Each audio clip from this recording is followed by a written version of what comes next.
कृष्णा हरे हरे हरे राम राम राम हरे हरे।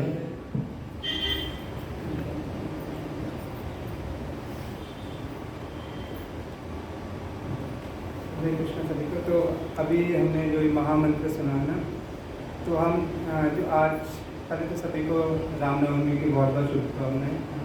तो आज इस धरती पे भगवान राम ने जन्म लिया था, तो उसकी आप सभी को बहुत बहुत शुभकामनाएं।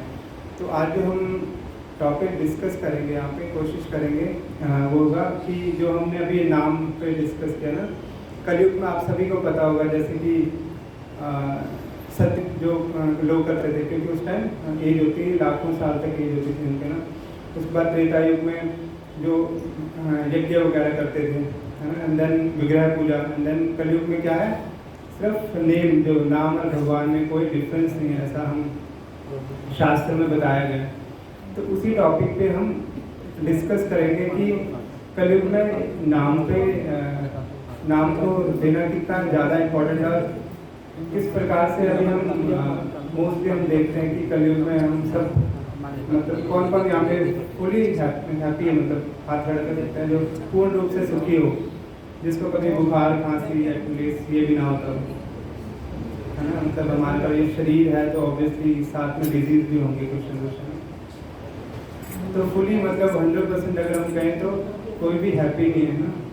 तो उस और देखिए जो हमारा मन है वो ऑलवेज खुशी रहना चाहता है ना, 100% हैप्पीनेस की सर्च में लगा रहता है दिन रात। तो हम समझेंगे कि कलयुग में कैसे हम 100% हैप्पी रह सकें, तो इवन जब हम दुखी होते हैं उस सिचुएशन में भी हम कैसे खुशी रह सकें। तो आज इस टॉपिक पे हम डिस्कस करेंगे कि नाम क्यों इम्पोर्टेंट है। तो उसके लिए मैं एक छोटी सी स्टोरी है, मैं उससे स्टार्ट करना चाहूँगा, सो दैट आपका भी थोड़ा बहुत इंटरेस्ट बने, है ना।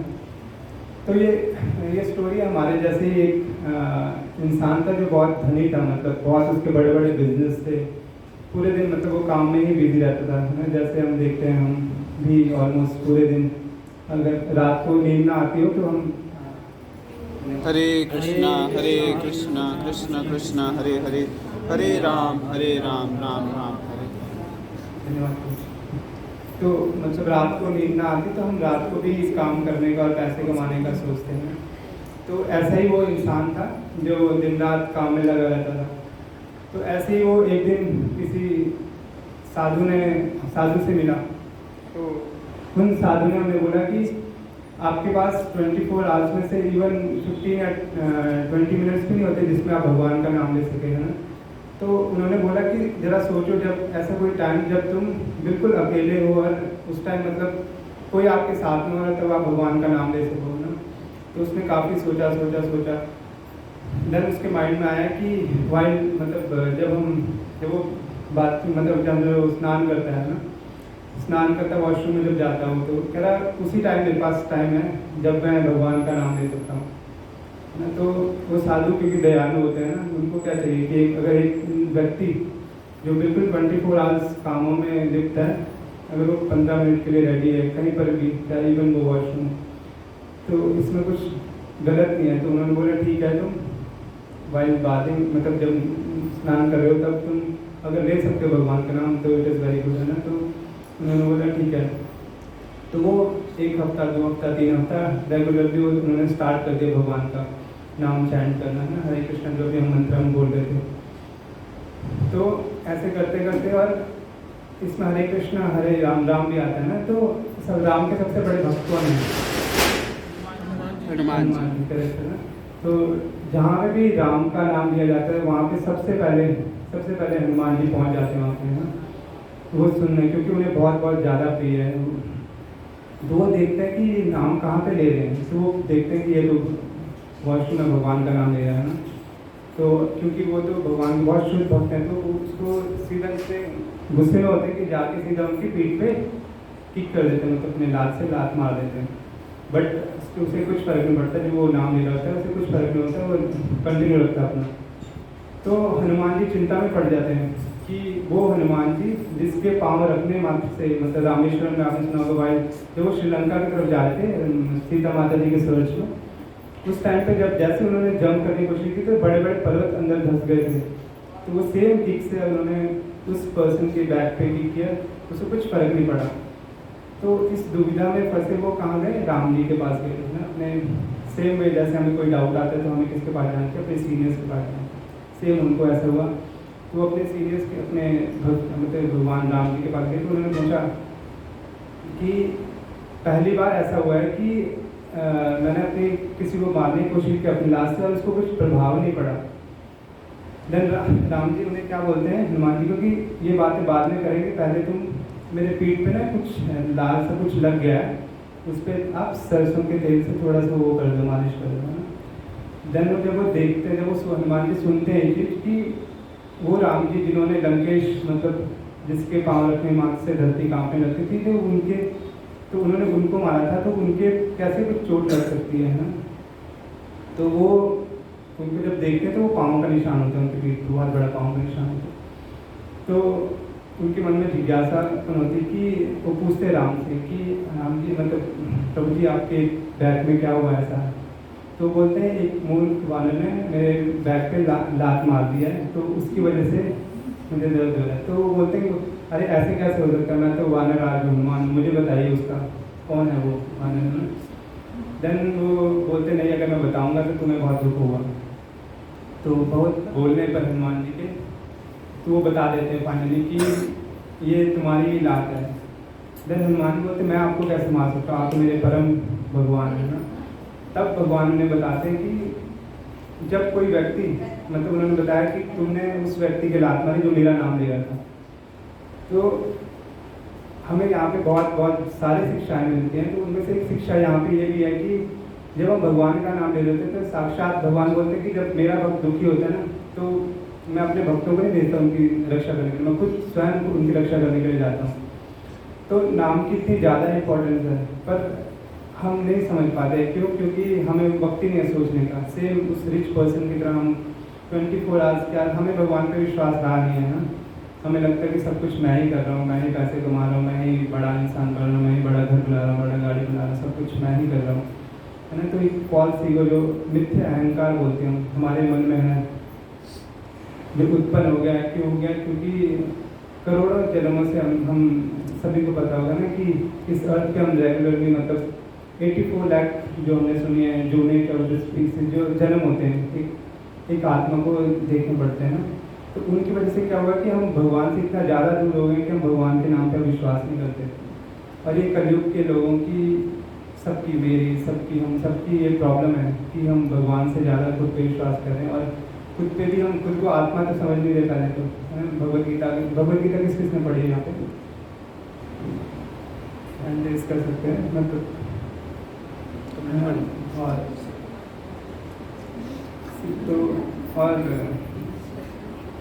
तो कोई बात नहीं, जैसे ऑलमोस्ट सभी यहाँ पे अगर धार्मिक धर्म के उस पर बात करूँ, ऑल्दो भगवद गीता कोई धार्मिक पुस्तक नहीं है, स्पिरिचुअल पुस्तक नहीं है, बट स्टिल यहाँ पे हम सभी हिंदू लोग ऑलमोस्ट है ना सभी। तो और हिंदुओं की मुख्य बुक कौन सी है? भगवद गीता है ना, समझते हैं। क्योंकि वही एकमात्र बुक ऐसी है जिसमें कृष्ण भगवान ने खुद शिक्षा दी है और हम उसको पढ़ने की थोड़ा सा भी चेष्टा नहीं करते ना। तो उससे क्या हो रहा है अगर हम देखें तो अभी आप करंटली जो यूथ देखोगे, आप जो आज के टाइम के जो बच्चे हैं 20th सेंचुरी के, उनमें क्या हो रहा है? उनमें इंटेलिजेंस भी है, वो पैसा भी कमा रहे हैं, अच्छे से सब कुछ कर रहे हैं, बट रिस्पेक्ट के नाम पे क्या हो गया है? पहले लोग दंडवत प्रणाम करते थे, पूरा झुक के प्रणाम करते थे, फिर अब क्या घुटने पर टच करके, तो धीरे धीरे क्या हो रहा है? वो सारे हमारे पूर्वज जो हमें संस्कार दिया करते थे वो कम होते जा रहे हैं। वो समझने की इंटेलिजेंस खत्म होती जा रही है। बस इंटेलिजेंस की चीज़ जा रही है कि मैं कैसे पैसे कमाऊँ, कैसे मैं किसी को चीट करूँ ना। चीटिंग टेंडेंसी भी बहुत ज़्यादा बढ़ गई है ना। हम सोचते हैं कि मैं उससे टॉप करूँ, उससे ज़्यादा नंबर लूँ, उससे ज़्यादा कमाऊँ, उससे। तो कैसे हो गया कि हम एक दूसरे के को हराने में लगे, एक दूसरे को नीचा दिखाने में लगे। ऐसा क्यों हो रहा है? तो और फिर हम साथ में ये भी बोल देते हैं कि मैं बहुत दुखी हूँ। हम एक तो दूसरे को दुखी करना चाहते हैं और जब हम दुखी होते हैं तब हमको प्रॉब्लम होनी शुरू हो जाती है ना। तो सबसे पहले तो ये समझना बहुत ज़रूरी है कि जो कुछ भी मैं कर रहा हूँ वो मैं नहीं कर रहा हूँ, ये सब भगवान की इच्छा से हो रहा है। सब कुछ भगवान की इच्छा से है। भगवान ने बस एक चीज़ जो हमें एक्स्ट्रा दी है, क्योंकि अगर वो चीज़ भगवान हमें नहीं देंगे तो हम रोबोट बन जाएंगे। तो वो चीज़ क्या है? हमारी इच्छा। क्योंकि हर सिचुएशन में आप देखते होंगे कि आपके पास 2 ऑप्शन होती होंगी और उसमें से आप एक चुननी पड़ेगी आपको, मैंने वो इच्छा भगवान ने हमसे नहीं छीनी। तो किसी को नीचा दिखाना है नहीं दिखाना है, ये 2 ऑप्शन होगी। तो बट इन दोनों में से कौन सा हम चुनते हैं वो हमारी इच्छा होगी, अकॉर्डिंग टू दैट हमें उसका कर्मा नहीं मिलेगा, है ना। तो ये सिचुएशन है कलयुग के लोगों की। हम फंस गए इस मोह माया में ना। तो अब सोल्यूशन क्या है इसका? हम मतलब सबसे बड़ी इन प्रॉब्लम्स का जड़ क्या है? हमारा मन, जो हम बोलते हैं मन, है ना। तो मन का सोल्यूशन जो शास्त्र बोलते हैं, मन का सोल्यूशन है मंत्रा, है ना। मंत्रा मतलब जो मंत्र हमें भी मोह माया से डिटैच करे। मतलब अभी हम अटैच हैं हर चीज़ से, पैसे से, गाड़ी से, घर से अटैच हैं हम, जो कि हमारे साथ कुछ नहीं जाएगा, कोई फ़ायदा नहीं इस चीज़ का अटैचमेंट का। मतलब ये चीज़ें ज़रूरी हैं इसलिए हमें जीने के लिए, बट इनसे अटैच हो जाओ ऐसे कि हमें साथ में लेके जाने, तो वो दैट इज़ रॉन्ग, है। तो सोल्यूशन है मंत्रा, जो हमने बोला। मंत्र क्या है? मंत्र जो कलयुग की, जैसे मैंने आपको बताया सतयुग में क्या था, क्या बताया मैंने, सतयुग में क्या करते थे लोग? तब अभी आज के कलयुग में हम देखें तब कर सकता है कोई? मतलब एज कितनी होगी ऑन एन एवरेज? 60 भी मतलब टेंशन से ऑलमोस्ट, अगर आप देखोगे तो टेंशन वगैरह से 60 भी नहीं पहुंच पा रहे हैं। तो तब तो हम बिल्कुल ही उसको निकाल देते हैं, तब पॉसिबल ही नहीं कलयुग में। उसके बाद आता है यज्ञ। यज्ञ कर सकते हैं हम आजकल, मतलब उस लेवल के हमें ऋषि मुनि मिल सकते हैं, नॉट पॉसिबल है। मतलब उस टाइम पे जब राजा लाखों गायें दान किया करते थे यज्ञ में, शुद्ध घी होता था। शुद्धता है अब आज की नहीं है ना। जो गाय का दूध भी हमें मिलता है वो कैसा मिलता है? गाय को पता नहीं कितना मारते हैं, कितना कूदते हैं ना। हम वो शायद हम नहीं सोचते हैं, क्योंकि अभी देखोगे आप लोग तो अभी नॉनवेज खाने में भी कोई हिचकिचाते नहीं हैं। तो वो क्यों हो रहा है कि हम हमारे मन में वो जो तर्स होता है ना, बोलते तर्स, वो ना वो खत्म ही हो गया। हम सब वहाँ पे भी हम अपनी 5 मिनट की टेस्ट के लिए हम किसी की जान देने को रेडी हैं। तो गाय की कोई रिस्पेक्ट है तो शुद्ध घी तो और मतलब ना के बराबर है ना। तो यज्ञ भी नहीं करना पॉसिबल नहीं है। और उसके बाद आता है डीटी वर्शिप, जो हम डीटी मतलब जो मंदिर में विग्रह होते हैं उनकी वर्शिप। तो वैसी स्वच्छता है आज नहीं है ना, वैसी स्वच्छता भी नहीं है, वैसी हमारी मेंटालिटी भी नहीं है, हमारी कॉन्शियसनेस भी नहीं है वैसे कि अपने उस मतलब दिन में 7 टाइम्स उनको भोगा ऑफर करना, ये सब मतलब बहुत सारे जो होंगे वो रूल हम नहीं फॉलो कर सकते। तो फाइनली जो कलयुग में सोल्यूशन बचता है वो है नाम, है ना। और नाम का अगर जैसे नाम का शास्त्रों के अकॉर्डिंग बोलते हैं कि अगर भगवान को पूछे नहीं उनके नाम की महत्ता तो उन्हें भी नहीं पता, तो इतनी ज़्यादा महत्ता है।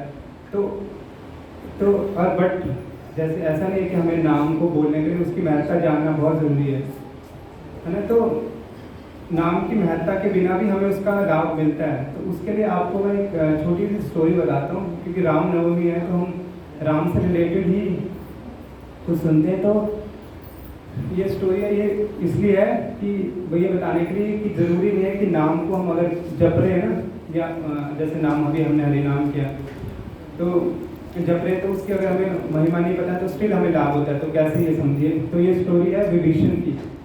तो विभीषण मतलब सभी जानते हैं ना, आफ्टर जब रावण को राम जी ने मार दिया उसके बाद क्या होता है कि विभीषण बोलते हैं कि अब क्योंकि वो राजा बन जाते हैं वहाँ के लंका के, देन वो बोलते हैं कि जिन जिनको मेरे साथ रहना है ना, मेरे अंडर वो रहना है तो वो रह सकते हैं, और जो रावण के साथ थे वो जा सकते हैं। तो ऑलमोस्ट सभी खुशी थे कि हाँ ठीक है, मतलब अच्छा है, ये तो मुझसे अच्छे राजा होंगे। बट एक पर्सन था, एक राक्षस था उनमें से, वो बोला कि नहीं मैं रावण का ही सच्चा भक्त हूँ, तो मैं नहीं रह सकता यहाँ पे। तो वो क्या करते हैं, क्योंकि श्रीलंका आपको पता है कि समुद्र से घिरा हुआ है, देन बट और जो ब्रिज भी बना था वो सिर्फ वानर सेना के लिए था, भगवान राम के था ना। तो वो किसी तरह से वहाँ से बाहर निकल ही नहीं सकता था। तो विभीषण जी ने क्या किया, एक पत्ते पे कुछ लिख के उनको पकड़ा दिया और उससे बोला कि इसको खोल के नहीं देखना चाहिए, उस राक्षस को बोला। तो वो उस पत्ते को लेके जाता गया, जैसे ही वो समुद्र में गया ना तो उसके घुटने तक पानी आया, बस वो डूबा नहीं उसमें। उसे पता नहीं उस पत्ते में क्या लिखा, तो वो जाता रहा, तो उसने उसके मन में आया, जिज्ञासा हुई कि ऐसा इसमें क्या लिखा कि मैं डूब ही नहीं रहा, है ना, इस पत्ते में ऐसा क्या लिखा है। तो वो काफ़ी देर तक जाता है, वो राक्षस है ना, तो मन पे तो कंट्रोल होगा नहीं, राक्षस के मन पे कहाँ कंट्रोल होगा। तो वो फाइनली क्या करता है, कहता है कि एक बार देख लेता फिर बंद कर दो। तो उस पत्ते पे लिखा था राम, है ना, भगवान राम का नाम लिखा था। तो उसने सोचा कि अरे भगवान राम के नाम से काम है, ऐसे हो सकता है मैं डूब ही नहीं रहा। जैसे उसने ये बात बोली वैसे एक लहर आई और वो डूब गया। तो इससे हमें बहुत मतलब शिक्षाएँ मिलती हैं। वो देखिए कि पहला तो उसके हाथ में था भगवान राम का नाम, उसे पता नहीं था, बट स्टिल वो डूब नहीं रहा था, है ना, उसे उसकी महत्ता नहीं पता थी उसे भगवान नाम की, बट स्टिल वो आराम से इजीली उस समुद्र को पार कर पा रहा था। सेम हम लोग भी इस भौतिक जगत, ये जो जगत है, ये दुनिया है, इस जगत में हम वैसे ही चल रहे हैं। तो अगर हम भगवान के नाम को लेते रहते हैं तो बहुत बढ़िया से हमारा ये सफ़र कट जाएगा। बट अगर इनकेस हम डाउट करते हैं भगवान के नाम पे, है ना, जैसे कि राक्षस ने किया, तो क्या होगा, हम सब डूब जाएंगे। सेम वे तो वही सोल्यूशन है इस कलयुग में कि कुछ भी प्रॉब्लम आती है तो फॉर श्योर गारंटेड, मतलब जितना मैंने अपने सीनियर से सुना, अपने गुरुओं से सुना है, तो गारंटेड आपको इसका फल मिलेगा। फल मिलेगा कैसे, ऐसा नहीं है कि आप बोलोगे कि भक्त को अगर ये नाम ले रहे तो मुझे प्रॉब्लम नहीं आएगी। प्रॉब्लम ऑब्वियसली हम ये इस जो दुनिया को जो भगवान बोलते हैं वो दुखालय बोलते हैं। दुखालय मतलब जहाँ दुख होंगे ही होंगे, फॉर श्योर दुख होंगे आपको।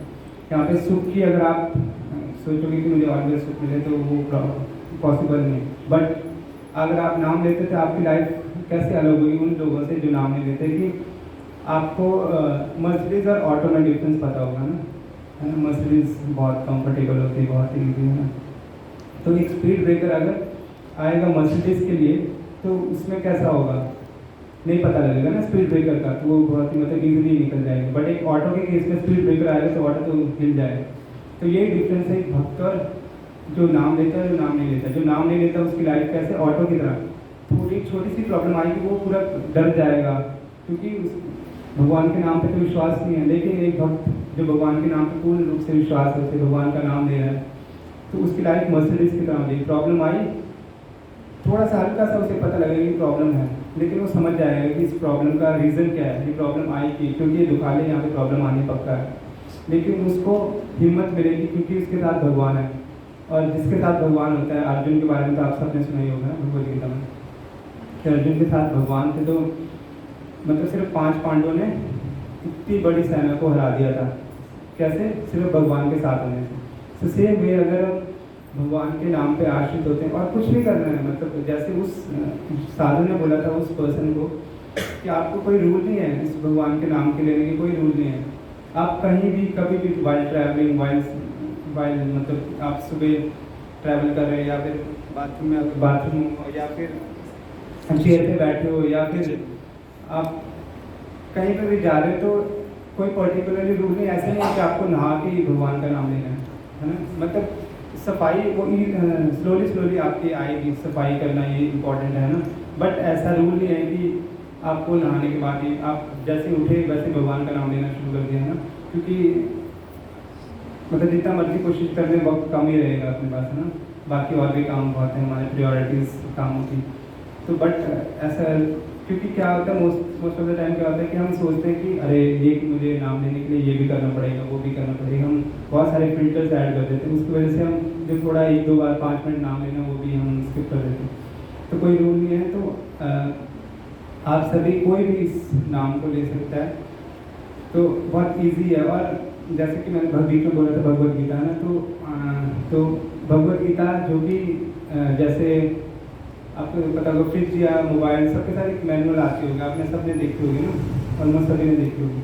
तो मैनुअल हमें क्या बताती है, उसको रेफ्रिजरेटर को कैसे यूज़ करना है, ज़्यादा मतलब ज़्यादा देर खुला नहीं रखना, तो सारे उसमें मशीनरी का बारे में लिखा होगा ना। सेम वे भगवद गीता हमें क्या बताती है, भगवद गीता हमें ये नहीं बताती कि ऐसे यज्ञ करो, इस भगवान की पूजा करो, उस भगवान की पूजा करो, नहीं। वो हमें बताती कि आप इस दुनिया में क्यों आए हो और आपको जितना भी लाइफ आप यहाँ पे रह रहे हो उसको आपने जीना कैसे है। क्या हमें दूसरों को गिरा कर जीना है, दूसरों को दुख दे के जीना है, या दूसरों को सिर्फ सुख दे के जीना है। सिर्फ दूसरों को हम सुख देंगे तो वो भी हमारी सोल्यूशन नहीं है इस दुनिया से निकलने का। इस दुनिया मतलब जो अल्टीमेटली अगर हम इटर्नल हैप्पीनेस मतलब पूर्ण रूप से सुखी रहना चाहते हैं तो इस दुनिया में वो पॉसिबल नहीं है।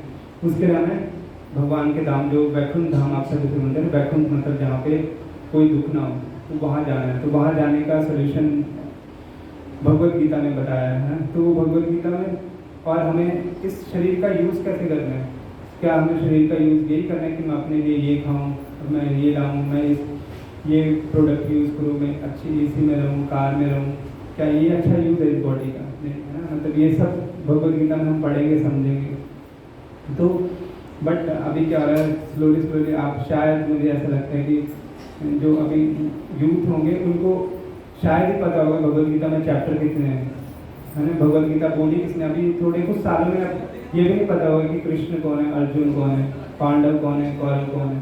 तो ये क्यों हो रहा है? मतलब अगर हम सोचें अगर, तो इसका रूट कॉज क्या है कि हमारे पेरेंट्स ही, हम जैसे मैं अपने पेरेंट्स को देखूंगा, मेरे पेरेंट्स क्या कर रहे हैं, पूरे दिन पैसों में लगे हैं, पैसे कमाने में लगे हुए हैं, यहाँ भागे दौड़े में लगे हैं। पैसे कमाने बहुत ज़रूरी है, इंपॉर्टेंट है हमें अपने बॉडी को वो करने के लिए, बट इतने भी ज़्यादा इंपॉर्टेंट नहीं कि हम बाकी सब भूल जाएँ, फैमिली भूल जाएँ।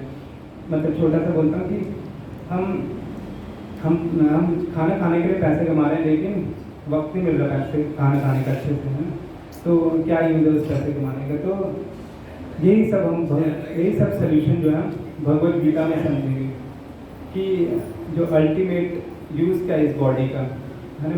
जो अल्टीमेट यूज़ क्या होगा, जो भगवान की सेवा करना, है ना। क्योंकि आप सभी को पता होगा कि आप जब हम किसी की सच्चे दिल से सेवा करते हैं तो आपको खुशी मिलती है ना। तो इससे पता चलता है कि जो हमारा टारगेट, जो हमारा गोल है क्या है, सेवा करना है किसकी? भगवान की। और कैसे कर सकते हैं कलयुग में? भगवान के नाम के थ्रू, जो कि एक ही है, हरे नाम, है ना, जो हमने हरे कृष्ण महामंत्र का जो हमने इतनी देर कीर्तन किया। तो धन्यवाद बहुत बहुत।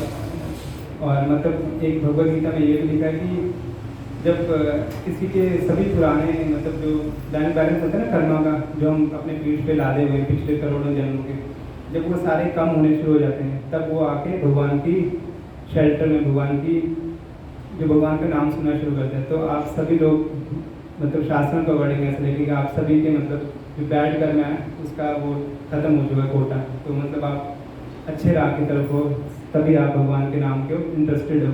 वरना भगवान भगवत गीता में मतलब भगवान, अगर भगवत गीता आप पढ़ोगे ना तो इतनी ज़्यादा इंटरेस्टेड है, तो आप ऑलमोस्ट मतलब अपने बच्चों को पढ़ाइए। तो ज़रूरी नहीं कि आपने अपने बच्चे को डॉक्टर बनाना है, इंजीनियर बनाना है ना। तो वो भगवत गीता पढ़ेगा ना तो एक अच्छा डॉक्टर, एक अच्छा इंजीनियर बनेगा, एक अच्छा इंसान बनेगा। उसमें वो क्वालिटीज़ आएंगी जो स्कूल में नहीं बताते हैं। स्कूल में क्या बताते हैं कि मतलब आपको उससे ज़्यादा नंबर लेने हैं, उससे ज़्यादा इंटेलिजेंट बनना है ना। लेकिन भगवत गीता आपको बताएगी कि आपको उससे ज़्यादा इंटेलिजेंट बनना है, लेकिन ऐसा नहीं कि उसको हरा के या उसके साथ मतलब हाथ से हाथ पकड़ के करना। बॉडी लेवल के जो हम चीज़ें करते हैं ना, उससे ऊपर उठ के हमें चीज़ें करनी है। तो आई होप मतलब मैं ऐसा बोलूँगा कि सभी को मतलब ऑलमोस्ट सभी को अपने घर पे भगवत गीता रखनी चाहिए, पढ़नी चाहिए, अपने बच्चों को बोलना चाहिए पढ़ने के लिए।